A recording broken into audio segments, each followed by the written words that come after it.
Hi, everyone, and welcome to the newest episode of AI and the Future of Law. I'm your co-host, Jen Leonard, founder of Creative Lawyers, here as always with the wonderful Bridget McCormack, President and CEO of the American Arbitration Association. Hi, Bridget. Hi, Jen. It's great to see you. I'm excited about a lot of stuff we have coming up together this fall. Feels like summer's over and we're back at it. Absolutely. And it may be fall, the leaves may be turning, but AI never slows down. We're just turning the page and accelerating right into the autumn. And as we always do, we've structured our podcast with our three segments, our AI ahas, the things we've been using AI for that we think are particularly interesting. And then we'll move into our What Just Happened segment, something that is happening in the broader tech landscape that we try to bring to a legal audience and explain its relevance for lawyers and legal professionals. And then our main topic, something that is happening that relates to AI in the legal industry. And today we are going to talk about a recent interim order from the Pennsylvania Supreme Court related to how judges and court personnel are now allowed to use AI in that court. And before we dive into all of that, we are going to do our AI ahas, but I'm going to do mine first this week because I'm not going second anymore, at least not this episode, because I'm always embarrassed because mine are so simple. Okay. So I'm going to go with my simple one first, and then you can blow us all away with your incredible way that you're using AI. My AI aha is, I'm working on this writing project, this book project, and I've been using Claude to help edit my work. I don't write that frequently. I speak more than I write, and I enjoy speaking more than I enjoy writing. But it's been a great editor for me, and I've been uploading different chapters that I've been writing and asking for feedback, which I find to be really helpful and also much easier for somebody who doesn't enjoy writing than getting human feedback. I have a human editor as well who's lovely, but it's much less humiliating, I guess, to get feedback from a chatbot. But what I found interesting was that the feedback across the different chapters really reflected my confidence in the chapters themselves. And the feedback that Claude gave me was unsurprising, I guess, in some ways, but surprised me that it said that the chapters where I really knew a lot more about the content came through as much more helpful, useful, passionate, inspired than the chapters where I had educated myself more recently. And Claude sort of told me that it sounded like I was trying to come across as an expert and sounded more like I was trying to be an academic and less human-like. And then we sort of talked back and forth about whether I should even try to keep those chapters. And it sort of helped me think through how to restructure the things that I knew well and just reframe the whole writing project around those core elements. And it was really helpful because I was trying to do everything, and it helped me sort of focus on the things that I know how to do. That's super interesting, and actually the kind of feedback that you can really hear and respond to well, right? And I think I'm with you that I'd rather hear it from my chatbot friends than from a human. Are you just uploading the chapter and then asking it to give you narrative feedback, or are you asking it to do line editing, or both? Just narrative. It's more like, how do these chapters at the moment work together? Because I knew that they were choppy in their current form. So it's like an early read. Do these ideas make any sense together? And I sort of had a feeling that, so writing them, some of them felt better to write than others. And it definitely picked up on those. But I think the vision I had for the entire project was more comprehensive. And I felt like it had to be. And then Claude sort of helped me see that it didn't have to be. And you'll appreciate this because it obviously remembered this from other conversations. And it was flattering me a little bit too much. But it said, Clayton Christensen didn't write Innovator's Dilemma about a business's entire problem. It only wrote about how to innovate and how to respond to disruption. So you don't need to write about, Interesting. a law firm's entire problem, entire business model. You can focus on these 3 or 4 things that you know a lot about, but not these 2 or 3 other things that it doesn't feel like you know as much about, which was like Wow. entirely spot on feedback. And that's how it felt when I was writing it. But I felt like I had to include those couple of topics that I was learning about. Um, so I don't know. It felt better to receive the feedback, but it also felt highly personalized, and it brought in that detail of something that I've clearly talked about with it in the past through like the Clayton Christensen reference. Yeah, that's amazing. That's pretty cool. Well, mine is actually not that interesting, and I wish you'd stop like building up my AI ahas, because, as you know, low expectations are the key to life. And like I always taught my kids.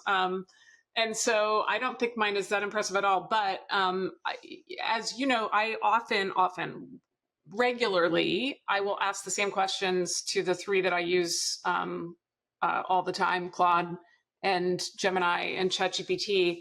Often legal questions where there is a clear answer that I know something about, so that I can better assess the differences in what they're giving me. But not only, sometimes like strategic questions, because that too, I feel like I can at least assess how thorough it is, whether it's thinking of things I wouldn't have, but a couple of weeks ago, I was talking to you about this, I think on the podcast, about how I was using all of them to help me quantify errors that human judges make, for lots of reasons, not because they're like trying to cut corners, because they are human beings in an overburdened system, but quantifying how regularly those errors occur and how error is kind of built into the system. That's what appellate courts are for. Because I was writing this essay, which I finally did write, and it's not out anywhere yet, but hopefully it will be one day. But I wanted to then take that and turn it into a few slides. As you know, I'm presenting a lot, often with you, but not always with you.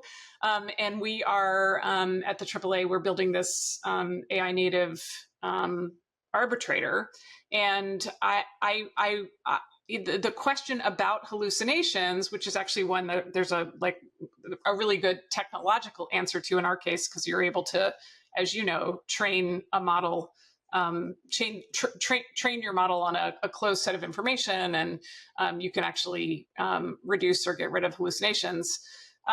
But more specifically, I just want the conversation to get expanded a little bit into as opposed to what. So I took the essay, I fed it into all the 3 chatbots, and I said, turn this into, as many slides as you think I need to tell the story of what I've told in this essay in slides if I'm presenting. And I got really different outputs. And I don't know if I'm missing like some functionality on Gemini. I mean, Gemini did a very good job with the substance, but it wanted to just give me like an Excel with, or Google Sheets, I guess they call it. They don't call it Excel. I'm like messing up my technology companies. They wanted to just give me Google Sheets with what each one would contain. And I was like, no, I'm asking you to actually make the slides for me. Like, just make the slides that I can copy and like drop into my deck where I'm talking about all this other stuff. And it just really didn't do a good job with the design. It did a decent job with the content. ChatGPT did the best job, but I'm using 5.0 Pro, so I'm using like the best model there is. It did a brilliant job with the content. I felt like it like picked out like the best parts of it to like organize them in a way to tell the story I was trying to tell in 3 slides. But the design was kind of like, it was just kind of boring. Claude's design was by far and away the best. And I saw it like it did all this coding before it like showed me what it was producing. And none of that means anything to me, but it was like coding. And then it produced like not Mario level slides, but like really beautiful like colors and animation. I mean, it was pretty great slides. But the substance was not as good. So I went back to ChatGPT and I said, look, I really like your substance the best. You're in a contest. but can you take it up and can you like ginge it up a little bit, like give it a glow up, like give me a little bit more in the design and creativity, like make it interesting for somebody to look at. Nobody wants to look at this boring ass black words on a page. And then it did a pretty good job. And it just was a reminder that sometimes you have to like be specific about not only the substance of what you're looking for, but like how you want it to be delivered to you. So anyway, PowerPoint right now, if you tell it to be creative and make it visually interesting, 5.0 is doing a pretty good job. Did you tell it you're in a competition? I did. I wonder if that matters. I mean, I know there's all this research now that it doesn't really matter, like if you tell it stuff like that, but I wonder.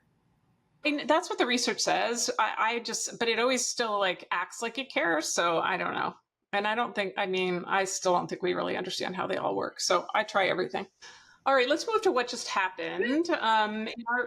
In our what just happened segment today, we're going to address an MIT report that was reported in Fortune, I believe, a few weeks ago. It was actually I was out of the country for about 10 days, but it must have hit before I left because it felt like it was just all over LinkedIn for nonstop, and I wasn't much on LinkedIn while I was hiking the Camino de San Benedetto.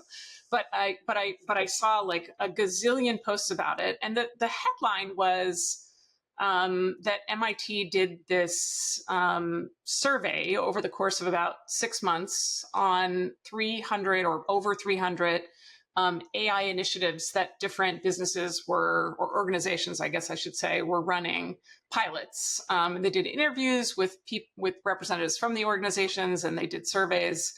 And that their sort of like top line finding was they're mostly failing, or at least that's what the headlines reported. I think the more specific finding was that very few of those organizations were showing or seeing real P&L effect as a result of their AI pilots. Like a very small percentage of them were really seeing real ROI if you measure ROI only in like your bottom line, right? Your P&L.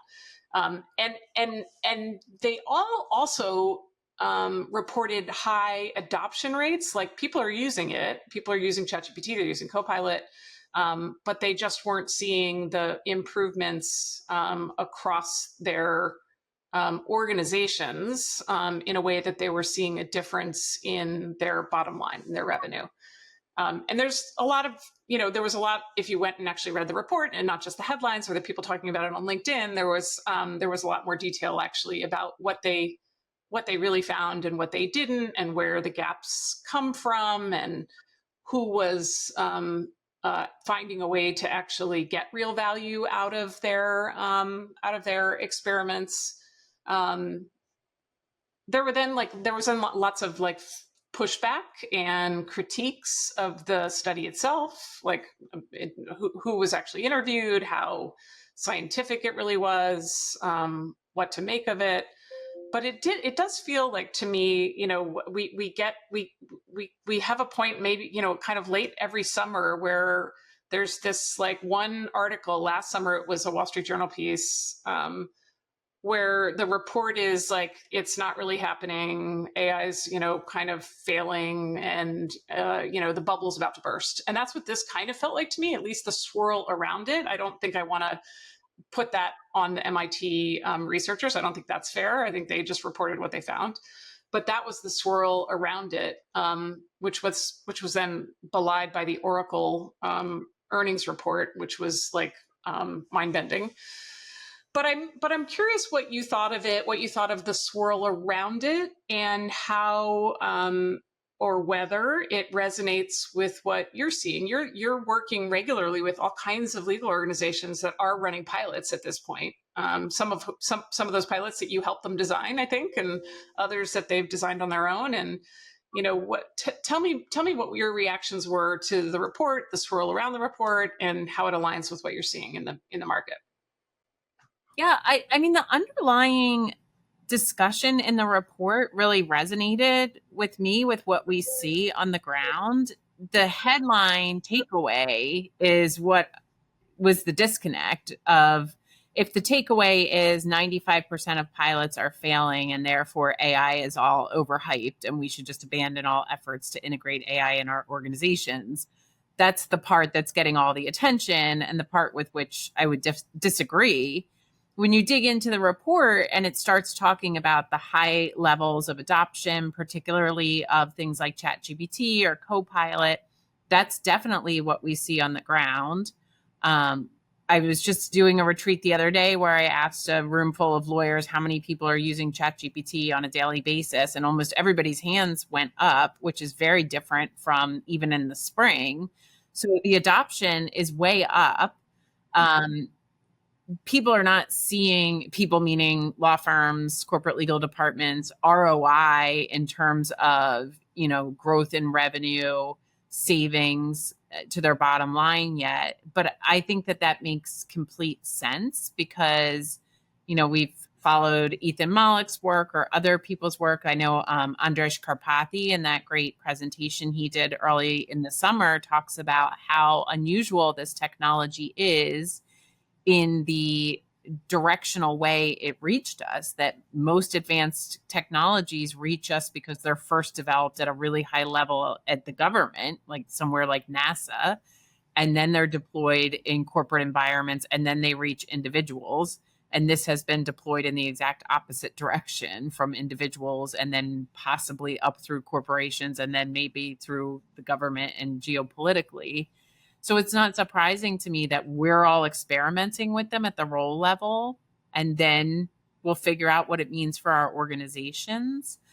I take the position, and I know we've spoken with people who feel differently, that this is a very different type of technology, that it requires a more organic way of engaging with it than other types of technology, and that overly structured pilot projects, in my opinion, are not necessarily the right approach to learning how to work well with Gen AI.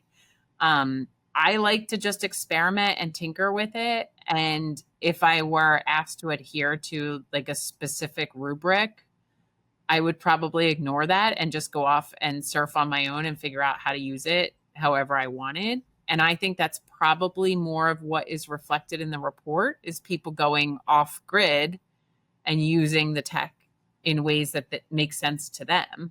And that's also what we see with firms, is that, a tax attorney is going to use it completely differently than a real estate paralegal, is going to use it completely differently than a marketing professional.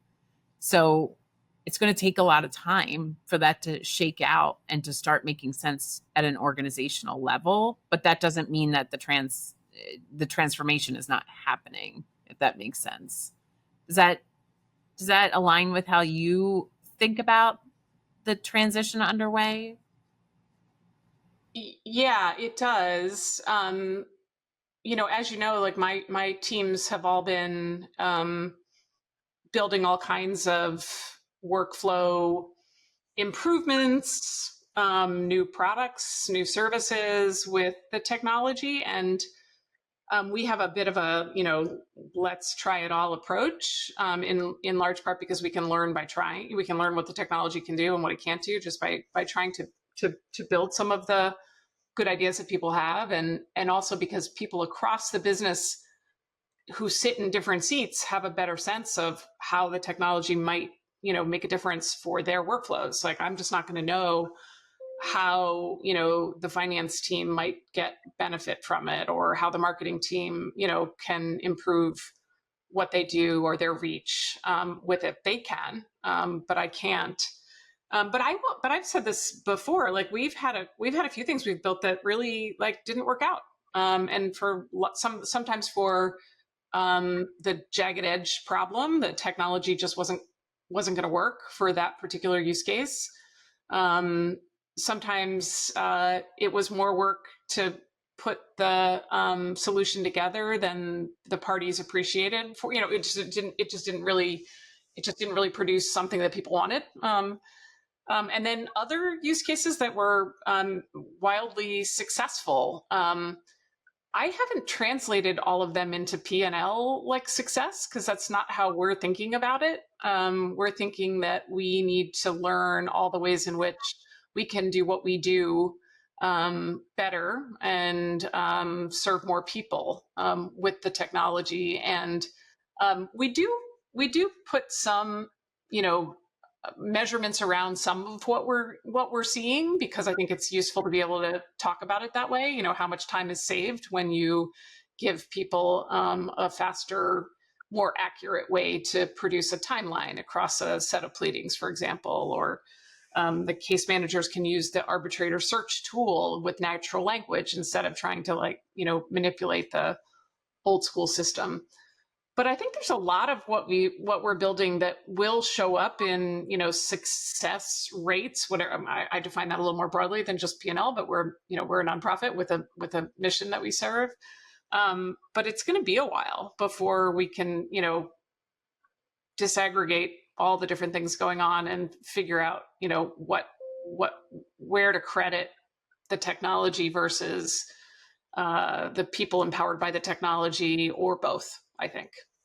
And if you think in the law firm context, when you have timekeepers, one of the biggest challenges is just people finding the time to figure out, even if they're experimenting or using the general Gen AI tools like ChatGPT or Copilot, they're doing that in their spare time, which is minimal because they're billing with the rest of their time. And so one of the challenges in a law firm context is creating billable incentives. Like if you're giving out billable hours for people to be experimenting, that takes away from your revenue. So you have to be willing to invest that time by taking a hit to your revenue. And I mean, recognizing that ultimately you might be taking a bigger hit to your revenue if you find efficiencies through what you're learning in Gen AI. And then you're going to have to reshape your pricing models, which is what we're seeing in conversations with law firms. They they know this, but they're starting to feel it, is they've got these dual challenges now. People are starting to adopt it. We want them to adopt it because we have to maintain competitiveness in this environment. We have to find ways to carve out the time, which doesn't align with our business model. And then when we carve out the time and we're successful at it, that's going to carve out revenue from our existing model. So we also need to find time to figure out a new model and how we price that. So in our industry, in the private sector part of our industry, it's even more complicated than the MIT study, because the revenue is going to go in the opposite direction when you start finding gains from efficiency. So, I think it's all the findings sort of align with what we're seeing on the ground in terms of change management having to happen. And then it's even more complicated once the change management begins to actually happen. Yeah, not to mention the technology is a moving target, right? I mean, you build these, you build these systems on the latest model, and then there's a new model, and you have to have a robust way of auditing what you've built is doing. We're Diana and I are talking. My chief technology officer are talking about this all the time with what we're building. Like, what's our audit process going to be, and what are we going to do if OpenAI changes the model and it affects some of what our tool is supposed to be doing? Are we going to shut it down and put up a big notice to everybody like we're on hold for a little while? I mean, there's so many complicated pieces to this change management moment that make it hard, I think. But one thing that I'm starting to see, and 2025, like the middle of 2025, this started happening. And you and I have had this in presentations, in headlines, but I'm starting to see it in conversations, is lawyers starting to see the possibilities and like one-on-one conversations with lawyers of like, oh, the things that I used to do on paper that I could never find as a litigator, I'm now able to upload all these documents, and it's like this sorcerer almost can bring them to life, and I can now do these things with information that I could never do before. And that's like a whole new world for me. Or, like patent attorneys finding things in a patent application that the review of 5 other attorneys never would have found, that is a material difference. So those light bulbs are starting to go off, but like you said, it's all going to take time. And it seems like the media wants to find a reason why it's all a house of cards. But I think the difference with other bubbles is that people actually are using this and they are finding like amazing, breathtaking cases in their own lives that show the promise of what's ahead, I think. Yeah, I think that's right. So keep plugging along with your experiments, and the models are getting stronger, and we'll keep seeing more use cases. And change takes time, and human change takes longer than tech change takes. So that brings us to our main topic in our industry, which takes even longer to change than some other industries. We saw an interim policy come out of the Pennsylvania Supreme Court just in the last couple of weeks about the use of Gen AI. So, the Pennsylvania Supreme Court, which is the jurisdiction where I'm licensed, Pennsylvania courts now allow the use of approved generative AI tools for certain defined low risk tasks, as long as there is human review, strict confidentiality, and leadership oversight.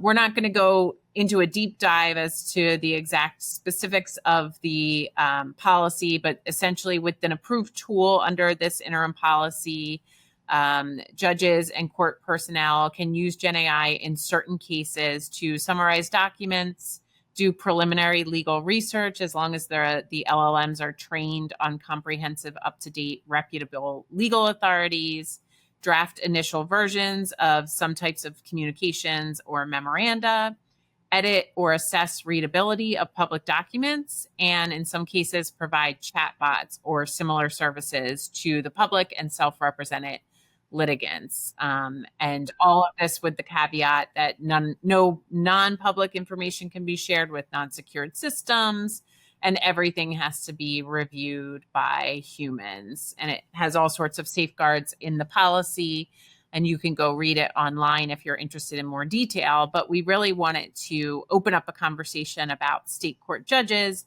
because we have the benefit of the former Chief Justice of the Michigan Supreme Court as the co-host of this podcast, Bridget.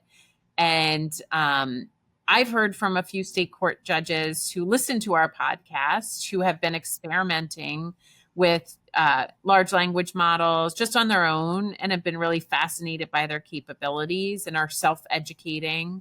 And so I saw this headline come out and thought maybe I could interview you for a few minutes about your thoughts about state courts, and kick it off just asking what you think would be most useful and helpful for state court judges as they sort of think through how to apply AI in their work, and imagining if you were still on the bench when this technology came along, how you would be thinking about integrating AI into your work as a judge. Yeah, I think it's an exciting technology for state court judges. And let me fan out for a minute. 97% of criminal cases and civil cases are adjudicated in state courts, not federal courts. So they're buried in work. Let's just start with that.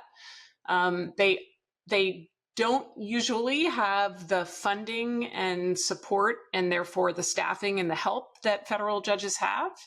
And yet, the people who appear before them have really important problems that they're looking for help to have solved. And they might, literally be problems that make a difference in the rest of their lives. And so how to really meet the demand that the public makes on state courts it's been a challenge for many decades now. The courts were sort of designed for a different legal infrastructure than the one we now live in, where most people are coming to courts with civil justice problems without lawyers. Most people, and judges still have to make sure they hear those folks and help them solve those problems. So I think this technology is, hands down, a very useful one for overburdened state courts. To the extent, however, that courts need an engineering team, or at least a chief technology officer who can make sure they have access to tools that they can use safely and feel confident about. That's going to be tricky, I think. There's funding issues. Most state courts rely on another branch of government for funding. They pass their budgets once a year. They can't, just like knock on the door next week and say, there's, these new large language models that really would help us. Can you give us some budget for enterprise licenses? But I think that's what I would want to do.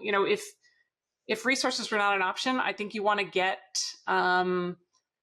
judges across your court led by, the Supreme Court, and with representatives from courts in every part of the state and serving every docket, to be kind of your lab, and give them access first to enterprise licenses, maybe across a few models, and let them start figuring out where in their workflows it might make a difference. And not just judges, court staff are often the folks that have to answer questions for people navigating civil justice problems without lawyers, and giving them the tools, the technology to figure out how they might be able to, clone themselves, which you can do with these tools, again, is another game changer. And you and I have talked about this before. There are some state courts building some pretty cool chatbots for self-represented litigants. Some were doing it really early. Maricopa County, Arizona did one, like, really, I think we were still at GPT 3.5.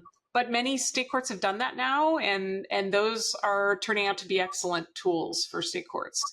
I think people think of judges' work as like written opinions and orders, and that is a thing that judges do. They also, however, have to issue many rulings and orders orally from the bench, because they simply don't have time to do written orders or opinions in the thousands of cases they have to handle. So you can certainly imagine how the technology might be helpful with, like, sorting out some of the things that human beings just can't do in a day. Again, I think you need a lab so they can start playing with the technology and figuring out where it might make a difference, and then some pilots that they can launch in different places. The Michigan Supreme Court now announced a few weeks ago, before this order from the Pennsylvania Supreme Court, that they were doing they were starting a pilot with Learned Hand, which is a startup that's building AI for courts in particular. So generative AI for courts in particular. So I guess the Michigan Supreme Court is like taking the plunge in, like, trying to figure out how they can use the technology to make a difference. But I think the only mistake courts can make is not figuring out what it's going to mean for how they can serve the public better. And that means just not engaging at all. One other thing I learned recently, our friend Scott Schlegel, who's now on the Louisiana Court of Appeals, and when he was on the trial court in Louisiana, was like widely viewed as one of the most innovative judges with respect to using technology to serve the people he served. And he built a lot of tech solutions just on his own for his local court. And it was pretty great. He even won, like, the National Center for State Courts, like, award for the state court judge doing the most innovative things one year, and he deserved it.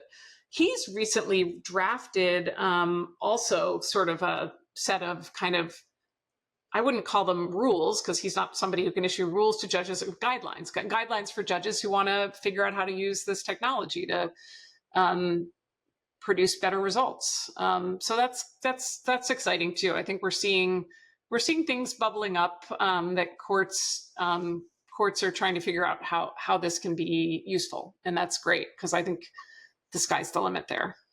So it sounds like maybe one of the biggest limiting factors, it's sort of echoing from the law firm example, is time, having the time to sort of connect with one another, judges and court administrators, to sit and share and experiment. Yeah, I mean, that's a problem, I think, just across our profession, right? I mean, it's even a problem, like as you know, we gave everybody enterprise licenses and asked them to like meet regularly and talk about how they were using it. And same for our panelists and same for our engineers. And, these are all busy people who that hour that we're asking them to get on and meet and talk about it and upload use cases means an hour of work that they're going to have to fit in some other time. So figuring out how to give them some space for it has to be a priority, and it's hard when you work in a government budgeted environment. It's very hard. Do you think in the long term that the types of policies that are governing Gen AI usage will feel more like training wheels that come off eventually as the technology is more diffused into everything that we do, so that we're not constantly updating these policies as much? I do. I think this is so fascinating. I wish I wish I had captured like a snapshot of all of this, like as it goes, because in the beginning we had like all these, you might remember, like all these orders, some from individual judges, some from courts about lawyers' use of the technology. And they were, some of them were like, you can't use it. And those all mostly got quickly rolled back, or quietly and quickly rolled back, because you can't tell people they can't use it because they're all using it. I mean, it's in your Grammarly, it's in your email, Copilot's just all over your life. So we're all using it. And I think they also, many courts, some publicly, just withdrew their orders and said, like, it turns out the rules of ethics kind of already tell lawyers what they need to know, right? You have a duty of confidentiality, you have a, duty of competence, and all of those duties apply even when there's a new technology that you can use in your practice. You don't get to like go ethically naked just because there's like a fun new toy in your office. Like, you still have to like put your ethics clothes on every day, no matter what the technology lets you do. And I feel like now we're starting to see, I mean, I credit the Pennsylvania Supreme Court with just like dipping their toes in, let's tell the world, like, this is something even courts are going to be doing. And I think that's great. I wonder if it was in response to, there were these two reports, I think they were both federal judges, of judges issuing opinions with hallucinations in them that got tons of coverage. I feel like, the lawyers went first, and like that one guy in the New York Times, like, who was like in the New York Times for like 3 years, that poor guy. And then now it's like the judges, like, because they've made the mistake of like not checking the work. I guess those two did, and I worry a little bit that that's what that's the, we're seeing this, like, oh, you can only use tools that have been approved by, well, I don't know how that works. Like, some of that doesn't make any sense. I get that we're struggling in the moment with making sure that the public can have confidence that, in what courts do. And I applaud therefore the effort.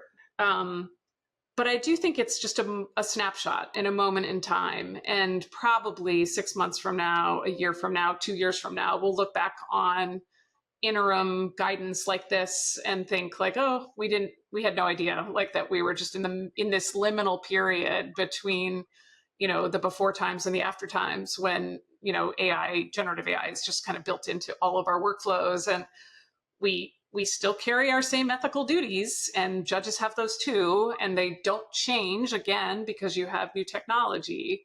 But you can rely on those. Those guardrails will still guide you. They'll still help you decide like what the technology is going to be really useful for, and how to use it, and how to get the most out of it, and where you need to be cautious, and where you need to be careful. This was an issue with like social media way back in the day. Like, believe it or not, there was like a time when, maybe it's still true for many judges, where judges were like, I don't know if we can use social media. And some were actually just like all over social media, and others were like, I don't know if we can. And like there were like ethics, like bar ethics committees, like issuing all these rules, or judicial ethics committees issuing all these rules. And they all kind of said like, the code of conduct still applies, even if you're like on Facebook Live. And I would talk to judges about social media, and they'd be like, oh yeah, I don't know how, like, I don't know why you could be confident about it, because like whatever you say, like someone could post it to the world. And I was like, well, what are you saying before people were posting it? Because like you're making me a little nervous that you're saying stuff that you don't want the world to know about. Like, how about you just like don't say things that you yeah, just don't say those things. Like how like the rules will work even with new technology. So I think that's probably where we'll land if if we ask ChatGPT in 2 years to like pull every judicial order about generative AI and then build me a timeline about kind of like what was prohibited when and what was permitted when. That's actually a fun project. I'm definitely going to do that before our next podcast. Yeah, Totally. that's going to be a fun one. I'm going to do that. But I do think like when we get through it, like when the worm has finally completely turned, like we won't be having to have these kinds of interim orders, guidances, etc. But we're like we're riding in the horseless carriage shaped like a horse. So here we are. Definitely. But I also always worry about attracting really great talent to work in public service oriented roles. And I'm hearing more and more about people who are moving away from organizations where, it feels, I was talking with somebody the other day who moved roles because of their AI policies. And it's like, it feels like you're stepping back in time when you walk in the building because you're just like living in two different decades almost. So I think like you, I think it will naturally evolve because it'll be like not being able to use the internet or a cell phone anymore. And of course, we've evolved there too. It's just that this evolution is just faster than the ones in the past.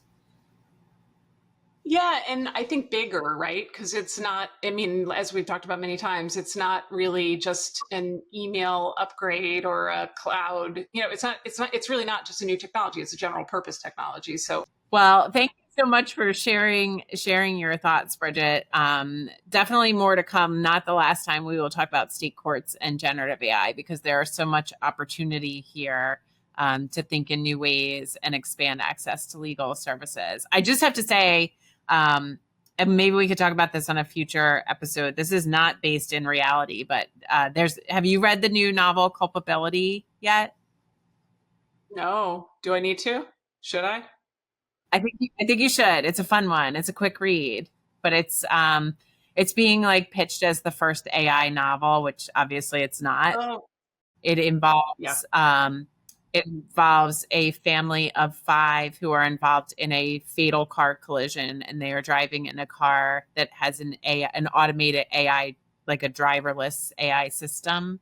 And the question is like, who's at fault when their car collides with another car? But a minor character is the dean of Penn Law School. So it's like it's all like lawyers involved, but they talk about whether AI is a tool or whether AI has its own agency once you can't see under the hood and it makes its own decisions. So all right. Anything else to say for the good of the order, Judge, before we disband? I don't think so, but as always, great to see you. Fun conversation. And until next time, we hope that you stay well, and we'll see you on the next episode of AI and the Future of Law. Take care.